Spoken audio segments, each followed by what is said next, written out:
Hello YouTube and all who watches it. Today I'm going to be doing an advice video which is slightly different from the other things I've done, but I'm such a talker that I hoped that this would actually come quite naturally to me. To just give some top tips and advice based off of all the things I wanted to know before I came to university and also all the things that I get asked still today. I'm just going to get straight into it because this video may end up being ridiculously long.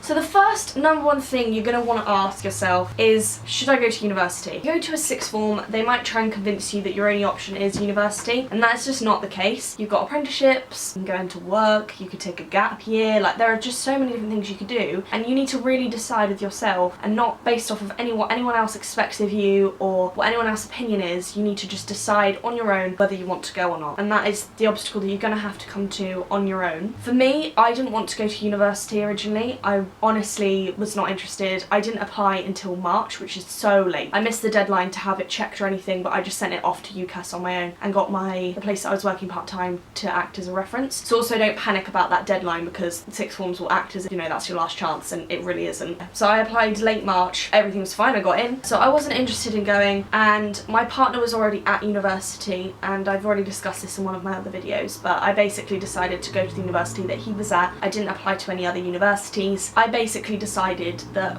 actually I might as well apply, I might as well just apply and see what happens. Originally I applied for photography and I had to make this whole portfolio and stuff and went in for an interview, and I got in. I had an unconditional offer at the university that I'm at, and then basically after that I decided that actually that wasn't right for me. The day I got my results I actually decided that I was going to do something else, which was psychology, which was completely different. So not much thought actually went into it personally, but over the summer when I had been thinking, do I actually want to go, I decided to go for something that I thought would open up more doors because I wasn't sure what I wanted to go into, and I absolutely love photography, but it was more of a hobby and I hadn't ever done it at any level academically, so I didn't know anything about it. I also hadn't done psychology, but I had done sociology, so it just felt, I don't know, it just felt like it was more diverse and more open to lots of different things rather than specialised, which photography was. So that's why I went with the decision, and it was extremely last minute, but that didn't really make any difference. I've ended up loving it, and that might just be luck, but I wouldn't recommend that as a situation. If I could go back, I would have definitely liked to have looked through other courses and really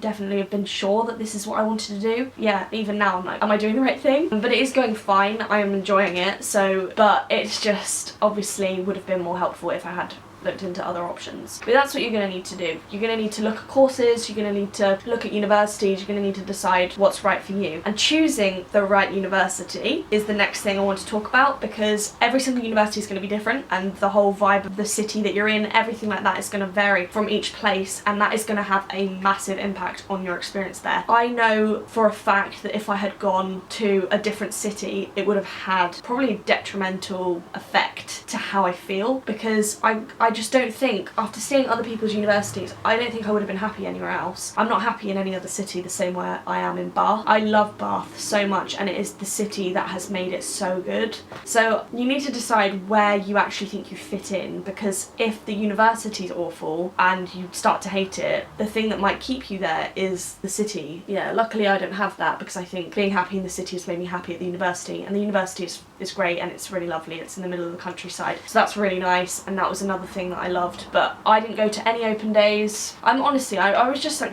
I was not prepared, but I think go to as many university open days as you can, because you'll get to then see what you like, and people that will go to that university will probably be very like-minded to you. You're bound to meet people that are similar to you, and that is going to have a big effect. So don't just go for the university unless it is literally the best in the whole country, unless it's honestly so good that you can't not go there. Make sure you look at the whole thing. You're looking at the entire experience of living in that place, because you're going to have to live there for 3 years minimum.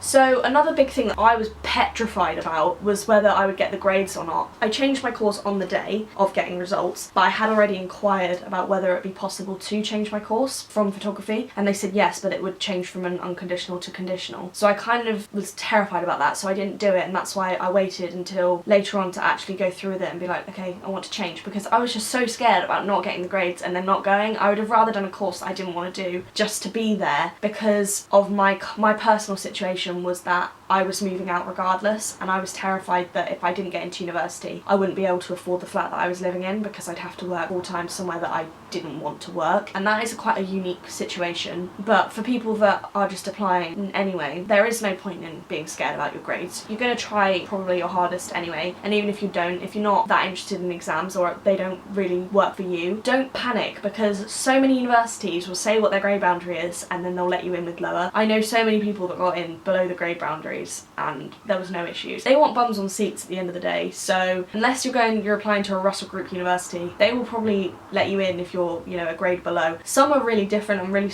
like stringent with that, but don't be petrified about it, because somewhere normally will accept you if they've allowed you to get to the point where you've got at least an offer. So moving out is the next thing I want to talk about. Moving out it's scary. It was the scariest part because I'm so close with my family and I had such bad homesickness for like the first few months, and I was living with my boyfriend, so that is better than potentially going into halls and being with a bunch of people you don't know. I had friends in Bath. It didn't make any difference. I still was so homesick because I just really miss my mum, and they only live an hour away, but it still made a massive difference. And also going from a house that had animals in to a house that didn't, and just moving from the countryside to the middle of a city, like all of those things I just really found difficult to begin with, until I think about November, December time. That was when I started to actually be okay with the whole thing and started to really fully enjoy it and realised that actually it was fine. It was kind of just getting over that initial shock of moving out, and for me, I don't go home ever now. I don't go home for like whole Christmases or whole summers because I'm working part-time, so I just don't go home. And it is strange how much things can change in such a small space of time. You know, it's hard for me to give advice on this because it isn't something that I found very easy to overcome, but I would just say try to just keep as busy as possible. Try not to go home too often. I went home every weekend for the first month and a half. I was home like every single weekend, and I think perhaps that didn't help, although it's whatever's gonna work for you. Definitely keep talking to your family, but just make sure you're getting involved with university things. If you are in halls, you're probably going to be forced to get involved with going out and stuff, whereas I didn't have that. I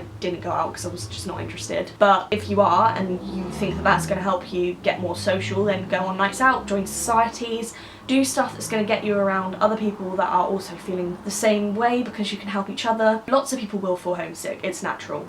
If you're happy in your home and university wasn't your first choice of things to do, you're going to have so many doubts. Lots of people drop out in the beginning because of it. Don't do that. Give it a chance, let it settle, and then, you know, before you make your decision, because you might regret it. Now, university essentials before you come to university. So the number one thing that I would recommend is a laptop. You're gonna need a laptop. I had one, it was enormous and it was kind of slow, but it was a very good laptop. I tried to carry it up to university because everyone was taking notes on their laptop when I got there. I don't know if that's the same for other unis, but no one was using a notepad and pen, and I was just trying to keep up with a notepad and pen, and it was impossible because the lecture was just going so fast. The laptop I bought was a Lenovo, and it's basically this really small laptop that's really lightweight, bung in my bag and take up, and it is so fast, it's so good. It's just everything I need. Everyone gets really hung up on getting like a MacBook. You do not need a MacBook for taking notes and writing essays. You just don't. In fact, I don't even think it's the best option. Just get something that is really lightweight that you're going to be able to put into your bag and take to uni. The one I got was, I think it was around £400, and it's just everything. It's just perfect. I now use it for editing my videos and stuff, so this laptop is fully capable of lots of things. Don't think that you need to get the best possible laptop. You just need something lightweight. Go into like Currys or PT World and just take their advice on what they recommend for that environment, and they'll steer you towards sort of like the Lenovo. I will try and link below if I can find the exact one that I've got. If they still do it, I'll try and link it below because it's amazing. Number one thing, you're just going to need a laptop. Can't really go to uni without one unless you want to spend your whole life in the library. It's just not going to work, unfortunately, because everything is online and all your essays are going to need to be submitted online. But notepad and pen will work for the first few weeks if you need to wait to save up for one. And to be honest, for me, the only thing I have is the laptop. It's all I use. I use OneNote just to have all my different subjects on there, and I just write it all on OneNote. It's the best. It's the best thing. It's so easy. I don't use anything else. I don't have real textbooks either. I also bought the ebooks, and that's the next thing I want to talk about. Don't buy all the textbooks as soon as you arrive. Everyone will panic, and you're in any group chat of your subject, which a lot of people tend to be early in so that they get to know people before they get to uni. They'll probably panic and they'll all be commenting about what textbook you need, and honestly it was just the biggest waste of money ever. For a lot of people, I bought them all as ebooks because I thought that would be more affordable, and it was, and they are still resellable because you can just sell the link to people. Check if there is an ebook version, but I would actually recommend just not buying them at all until you know you need them. You may not even have exams in your first year, and in which case you just don't need it. Like, everything you need will be online somewhere else, or you can get one out of the library if you need it for just one evening. Don't go spending hundreds of pounds on textbooks that you are literally not going to use unless you are at a Russell Group university, at which most of this stuff probably will not apply. I imagine, you know, if you are expected to do lots of readings and things, then you might need them, but if you're not going to get tested on it, ultimately you don't really need it. There are going to be other ways of getting that information that are going to be easier and less expensive, so yeah, personal opinion, don't get them. The final thing I want to talk about is choosing where you live when you come to university. Choosing where you live is typically going to be either you stay at home or you go to halls. There's kind of like not that much variation on that. I, obviously unique situation, live with my boyfriend, but that is definitely not normal. That is not like the norm of things that you do when you leave to go to uni. Halls is the most immediate obvious choice because it's great for meeting people, it's all set up for you, it's easy to it's all functioning around you being a new person in a new place, and that's great, and that obviously works really well for a lot of people. Me, it was just never going to appeal to me because it's overpriced for the majority of the time, and also kind of like they're mostly gross. I mean, some of them are really, really nice, some halls are really nice and modern, but a lot are gross, and you don't know. Me, I just didn't want to live with a bunch of strangers. There's like no other time in life where you would just move in with a bunch of strangers unless you have to flat share because you live somewhere really expensive, but even then you're probably going to meet them before you move in. It's just, I just find it really weird, and it just would not have worked for me. I obviously saw Will be in halls first year, and that was really fun, and I got to see what that was like because I'd stay there 2 nights a week, and it was really fun to watch that, and a lot of it was good, and he did meet some friends from there, but all of his friends were ended up being on his course, the ones that he's still talking to now. All of my friends have been from my course, or from like societies and stuff like that, because those are people that you've met that are more like-minded. So you might be really lucky and end up really getting on with your housemates, and that's really great and that's really fun, but you can always meet other people's housemates, and there's just so many different ways of meeting people. If you're going to put yourself out there, you're going to be fine, you're going to meet people, you're going to make friends. You might not make them in Freshers Week because Freshers Week tends to be about going out with your flatmates, but you will eventually meet people, so don't panic if you are not going to halls. And if you're going to stay at home, also don't panic about meeting people. It is probably going to be slightly more difficult, but there is so many other benefits to staying at home. Like, you're going to save just so much money, you're also not going to have homesickness. So if you are staying at home, you know, it's not going to be awful, especially 2nd and 3rd year. I know lots of people that went home for 2nd and 3rd year or commute in those 2 years because they've made their friends and they don't need to come back, and they just need to save the money instead. It's an option. I think you do miss out on quite a bit of the social life, and being at uni, being in the city and having that whole thing is part of what makes it so good, but don't think of it as completely awful. You just need to put yourself out there a bit more if you are going to stay at home. So that wraps up the video. I hope that was somewhat helpful. There are so many other things I could talk about, and I probably will do some other videos on that go into detail about a specific thing or whatever. I probably will do that at some point, maybe closer to going to university, like what you should take to university or whatever, things like that. That's kind of it for now. I just wanted to summarise a few things, and I hope that it was helpful. So like and subscribe if you enjoyed this video or if you'd like to see more, and also comment anything you want to ask or any video suggestions. I will reply to all comments, so please do. Thank you very much for listening. Bye bye!